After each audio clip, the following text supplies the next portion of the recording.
Every single book which I've topper suggested, but nothing worked for me. I was like कि नहीं होगा छोड़ देते हैं, नहीं हो रहा है तो क्या फ़ायदा इनको दोबारा पढ़ने से।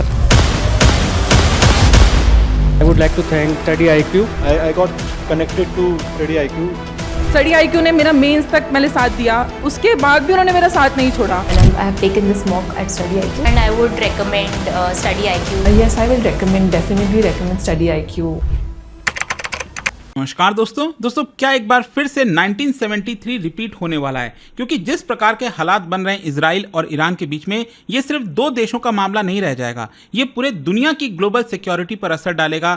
ऑयल हो गया, ट्रेड हो गया, हर एक चीज़ के ऊपर जो मैं आपसे डिस्कस करूंगा वीडियो में। लेकिन जाहिर सी बात है, अगर ऑयल क्राइसिस आती है तो इसका एक बहुत बड़ा असर भारत की अर्थव्यवस्था के ऊपर भी पड़ेगा, और इसी की वजह से इसके बारे में काफ़ी चर्चा हो रही है। इसको थोड़ा सा डिटेल में समझेंगे कि आखिरकार जो ग्लोबल सिक्योरिटी है उसके ऊपर क्या असर होगा, ऑयल के ऊपर क्या होगा और ट्रेड के ऊपर क्या होगा, वो सब कुछ मैं आपको डिटेल से बताऊंगा। चलिए आगे बढ़ते हैं, लेकिन उससे पहले आप सबको बता दूं, आप में से जो भी लोग 2026 की यूपीएससी की तैयारी कर रहे हैं या फिर लॉन्ग टर्म की तैयारी कर रहे हैं 2027 के लिए, दोनों ही बैच स्टडी IQ पर अवेलेबल हैं। इनके लिंक कमेंट सेक्शन में दिए हुए हैं।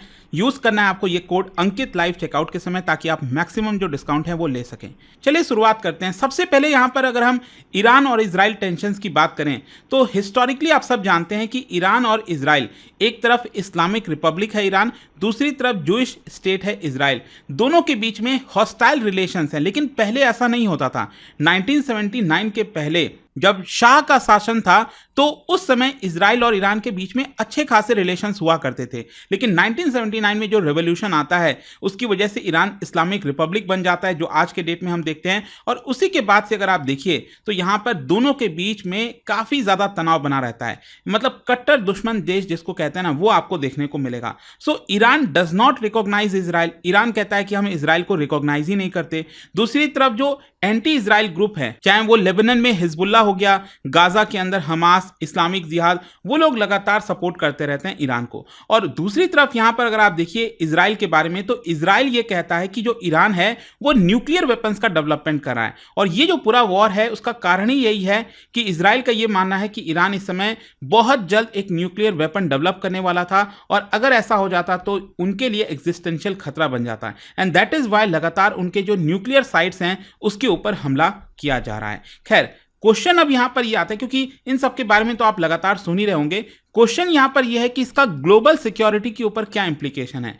सबसे इंपॉर्टेंट है वेस्ट एशिया के अंदर डीस्टेबिलिटी, मतलब मिडिल ईस्ट जो है वो एक बार फिर से वॉर जोन बन जाएगा। इजराइल और ईरान का जो वॉर है वो और भी कई देशों में, चाहे वो लेबनान की बात करें, सीरिया की बात करें, इराक की बात करें, यमन हो गया, कई जगह इसका असर आपको देखने को मिलेगा। हिजबुल्ला जिनके पास 1.5 लाख से ज्यादा रॉकेट्स हैं, वो दूसरा फ्रंट खोल सकते हैं। इजराइल के जस्ट ऊपर ये वाला आप देख रहे हो ना, लेबनान के सदर्न साइड में यहाँ पर हिजबुल्ला है एक प्रकार से, तो वो लोग बड़े स्तर पर यहाँ पर एक फ्रंट खोल सकते हैं, जिसकी वजह से इजराइल में अगेन तनाव आ सकता है। फिर दूसरा जो ईरानियन प्रॉक्सीज हैं, हौतीज, इसके अलावा इराक और सीरिया के अंदर जो शियाइट्स हैं, वो इस पूरे वॉर को ज्वाइन कर सकते हैं। मतलब एक प्रकार से आप समझिए पूरे मिडिल ईस्ट के अंदर ये जो पूरा मामला है वो शिया और सुन्नी में भी कन्वर्ट हो सकता है, और यहाँ पर सऊदी अरब, UAE, हर एक देश आपको इस वॉर में कूदता हुआ देखने को मिलेगा। खैर, इसके अलावा क्या, मिडिल ईस्ट के अलावा यहाँ पर जो सुपर पावर्स हैं उनका भी इन्वॉल्वमेंट हो सकता है। अगर हम अमेरिका की बात करें तो वो ट्रीटी बाउंड है, मतलब इजराइल को कोई खतरा होगा तो अमेरिका साथ देगा, और अभी भी दे ही रहा है, आप सब जानते हैं। इनफैक्ट कल ही आपने देखा होगा डोनाल्ड ट्रंप ने तो एक क्लियर कट चेतावनी दे दी है ईरान को, और कहा है कि अगर ईरान हमारे ऊपर, हमारे एसेट्स के ऊपर किसी भी प्रकार का हमला करता है तो हम इस तरह से ईरान के ऊपर प्रहार करेंगे, वो कभी सोच भी नहीं सकता। तो डेफिनेटली यूएस अभी क्या है, पीछे से रोल प्ले कर रहा है, लेकिन हो सकता है बहुत जल्द फ्रंट में भी आ जाए। दूसरी तरफ अगर हम रशिया की बात करें तो ईरान का ये डिफेंस पार्टनर है, स्पेशली सीरिया के अंदर, तो वो अपना डिप्लोमेटिक क्लाउड, वेपन सेल्स के माध्यम से इसके अंदर इन्वॉल्व हो सकता है। चाइना के लिए कंसर्न यह है कि सबसे बड़ा बायर है ईरानियन ऑयल का, और उसका स्ट्रैटेजिक डील है ईरान के साथ, तो कुछ हद तक वो ईरान को सपोर्ट करता है, साथ ही साथ चाहता है कि स्टेबिलिटी पॉसिबिलिटी रहे, क्योंकि यहाँ पर आप समझिए जो बेल्ट एंड रोड इनिशिएटिव है उसके ऊपर काफ़ी नुकसान हो सकता है अगर वॉर एस्केलेट होता है। खैर, इसके अलावा क्या, इसके अलावा दुनिया भर में टेररिज्म और साइबर वॉरफेयर ये भी तेजी से जा सकता है। बताया ये जा रहा है कि अगर ये वॉर एस्केलेट हुआ तो ईरानियन और जो हिजबुल्ला लिंक्ड स्लीपर सेल्स हैं दुनिया भर में, चाहे स्पेशली यूरोप के अंदर, गल्फ के अंदर, साउथ एशिया के अंदर, वो एक्टिव हो सकते हैं और टेररिज्म फैला सकते हैं। फिर इसके अलावा यहाँ पर साइबर अटैक्स में भी इंक्रीज आपको देखने को मिलेगा, स्पेशली ऑन क्रिटिकल इंफ्रास्ट्रक्चर, चाहे पावर ग्रिड्स हैं, वाटर प्लांट्स हो गए। और इसके वजह से जो इजराइल है, जो कि जाना जाता है अपने एडवांस साइबर कैपेबिलिटीज में, वो भी यहाँ पर रिटेलिएट कर सकता है। तो इसका ग्लोबल सिक्योरिटी पर असर यही है कि टेररिज्म और साइबर वॉरफेयर ये आपको दुनिया भर में तेजी से फैलता हुआ देखने को मिलेगा। फिर सबसे बड़ा जो खतरा है वो है न्यूक्लियर प्रोलिफरेशन रिस्क, मतलब कि ईरान जो है वो यहाँ से यूरेनियम एनरिचमेंट जो है और तेजी से कर सकता है। हाँ, इजराइल अगर कल के डेट में पूरी तरह से ईरान का जो नेटवर्क है, जो पूरा न्यूक्लियर वेपन साइट्स हैं, न्यूक्लियर एनरिचमेंट साइट्स हैं, अगर उसको तबाह कर दे तो वो एक अलग बात है। लेकिन अगर ऐसा नहीं हुआ तो यहाँ पर यूरेनियम एनरिचमेंट और तेज़ी से हो जाएगा, और मे भी हो सकता है कि ईरान एनपीटी से भी विड्रॉ कर ले, जो न्यूक्लियर नॉन प्रोलिफरेशन ट्रीटी है वहाँ से भी विड्रॉ कर लें। फिर इसके अलावा रीजनल पावर जैसे सऊदी अरब, टर्की, वो भी यहाँ पर न्यूक्लियर ऑप्शन चाहेंगे। मतलब आप समझ रहे हो, अगर ईरान के पास न्यूक्लियर कैपेबिलिटी आ गई एक बार, तो ऑब्वियस सी बात है अपने आप को प्रोटेक्ट करने के लिए सऊदी अरब, टर्की भी तो चाहेंगे कि उनके पास भी न्यूक्लियर ऑप्शन हो। तो इसकी वजह से न्यूक्लियर रेस जो है वो तेजी से बढ़ सकती है। तो ये ग्लोबल सिक्योरिटी के ऊपर इंपैक्ट है। आई होप आप समझ पा रहे होगे। दूसरा, अगर हम बात करें कि ऑयल और एनर्जी मार्केट के ऊपर क्या इंपैक्ट आएगा, सबसे इंपॉर्टेंट है चोक पॉइंट। चोक पॉइंट आपको देखने को मिलेगा स्ट्रेट ऑफ हॉर्मूज, ये आप सब जानते हैं, पर्सियन गल्फ हो गया और गल्फ ऑफ ओमान हो गया। ये दो चीज़ ध्यान रखिएगा, आपके एग्जाम पर्सपेक्टिव से इंपॉर्टेंट है कि जो स्ट्रेट ऑफ हॉर्मूज है वो पर्शियन गल्फ और गल्फ ऑफ ओमान, ये दोनों को कनेक्ट करती है। तो यहाँ पर क्या है कि दुनिया भर का 20% ग्लोबल ऑयल यहाँ से पास होता है, दुनिया भर का 25% लिक्विफाइड नेचुरल गैस इसी पर्टिकुलर स्टेट से पास होता है। अगर ईरान इसको ब्लॉक कर देता है, जो कि ईरान ने धमकी दी है कि हम इसको ब्लॉक कर देंगे, तो यहाँ पर जो ऑयल प्राइसेस आप समझिए अचानक से, ऑलरेडी अगर आप देखोगे तो यहाँ पर एक शार्प इंक्रीज हुआ है, लेकिन कई एक्सपर्ट्स का मानना है कि ये अचानक से बढ़कर $120, $150, और कुछ एक्सपर्ट्स का तो ये भी कहना है कि $200 पर बैरल। आप समझ रहे हो, $200 पर बैरल का मतलब भारत की जो अर्थव्यवस्था है वो चरमरा जाएगी। तो ये हो सकता है इसका असर। और इसके अलावा गल्फ का जो एक्सपोर्ट है उसमें बड़ा डिसरप्शन आ सकता है, सऊदी अरब, इराक, यूएई, कतर से जितना भी एक्सपोर्ट होता है। फिर इसके साथ साथ ऑब्वियस सी बात है जो इंश्योरेंस कॉस्ट है शिपिंग का वो भी बढ़ जाएगा। अगर हम बात करें ऑयल सप्लाई डिसरप्शन की, तो देखो ईरान जो है 3 million barrels per day oil की सप्लाई करता है, जो कि खतरे में है। फिर इसके अलावा यहाँ पर जो अरामको की फैसिलिटीज़ है सऊदी अरब में, जिसके ऊपर 2019 में भी ड्रोन स्ट्राइक हुआ था हौतीस की तरफ से, तो वो एक बार फिर से खतरे में आ सकती है। और major oil importers India, China, Japan, वो बड़े स्तर पर सफ़र करेंगे, क्योंकि करंट अकाउंट डेफिसिट हमारा बढ़ जाएगा, फ्यूल इन्फ्लेशन होगा, जिसकी वजह से कॉस्ट पुश इन्फ्लेशन हो जाएगा। अभी आप देख रहे होगे भारत के अंदर जो आरबीआई है वो रेपो रेट को कम कर रही है ताकि लोग ज़्यादा बोरो करें और हमारी जीडीपी ज़्यादा बढ़े। तो ये सब कुछ उल्टा हो सकता है अगर ये सिचुएशन और ज़्यादा बनी रहे। फिर इसके अलावा ये भी कहा जाता है कि जो स्ट्रैटेजिक पेट्रोलियम रिजर्व है उसमें से ऑयल रिलीज किया जा सकता है, लेकिन अगेन उसमें भी लिमिटेड क्वांटिटी है, कोई बहुत ज़्यादा क्वांटिटी नहीं है। अच्छा, यहाँ पर इसका ग्लोबल ट्रेड और शिपिंग के ऊपर क्या इंपैक्ट आएगा? हमने ग्लोबल सिक्योरिटी देख ली, ऑयल का इंपैक्ट देख लिया, और लास्ट में आता है ट्रेड।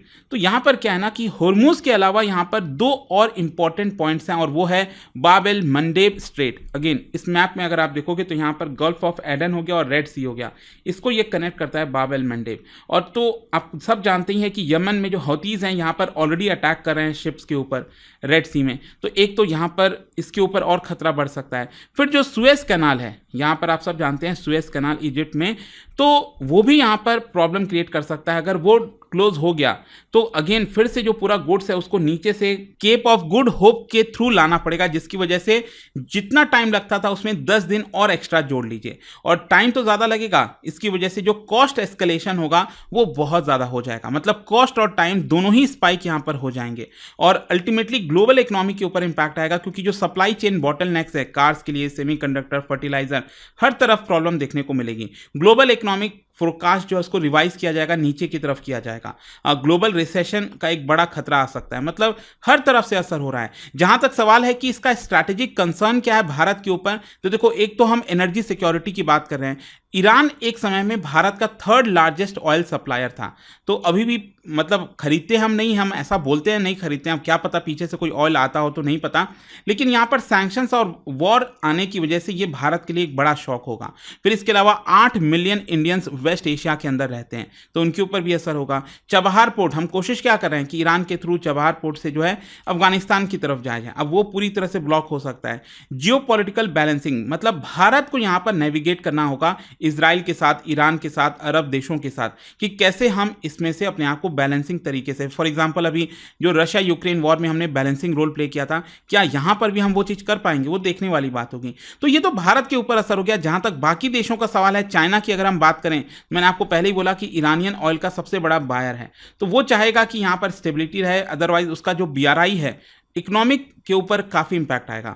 अमेरिका, वहाँ पर इन्फ्लेशन बढ़ेगा, सिक्योरिटी कॉस्ट, मिलिट्री एंगेजमेंट हो सकती है। यूरोपियन यूनियन में वहाँ पर एनर्जी डिपेंडेंसी, अब देखो क्या है ना, ऑलरेडी यूरोप यूक्रेन वॉर का इंपैक्ट झेल रहा है, और ये वाला अगर हुआ तो और ज़्यादा इंपैक्ट यूरोप के ऊपर आएगा।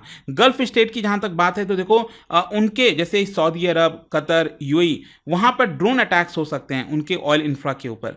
रशिया को देखो थोड़ा शॉर्ट टर्म बेनिफिट्स मिल सकता है ऑयल प्राइस इंक्रीज होने से, लेकिन लॉन्ग टर्म में, मीडियम टर्म में अगेन उसके लिए भी खतरा ही है।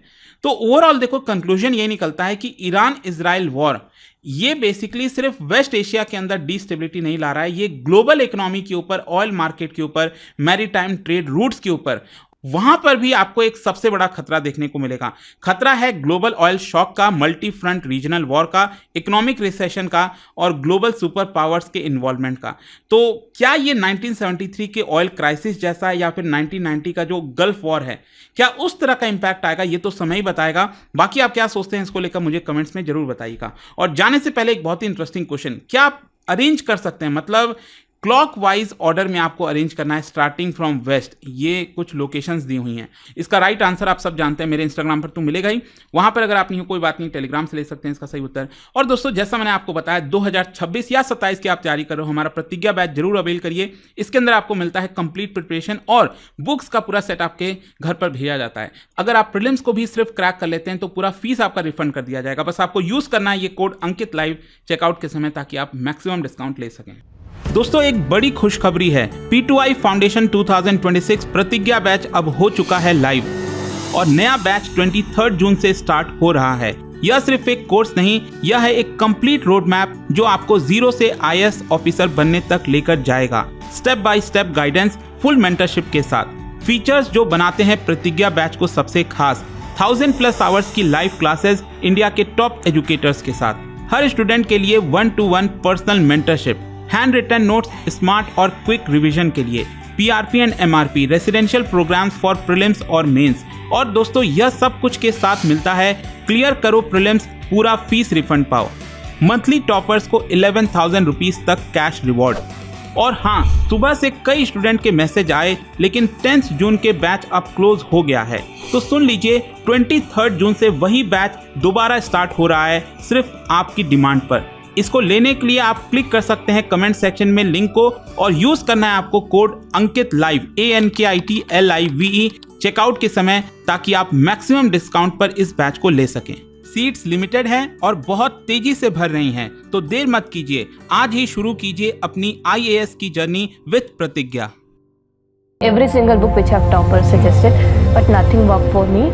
आई वॉज लाइक कि नहीं होगा छोड़ देते हैं, नहीं हो रहा है तो क्या फ़ायदा इनको दोबारा पढ़ने से। I would like to thank Study IQ. I got connected to Study IQ. Study IQ ने मेरा मेंस तक मैंने साथ दिया, उसके बाद भी उन्होंने मेरा साथ नहीं छोड़ा। And I have taken this mock at Study IQ and I would recommend Study IQ. Yes, I will recommend, definitely recommend Study IQ.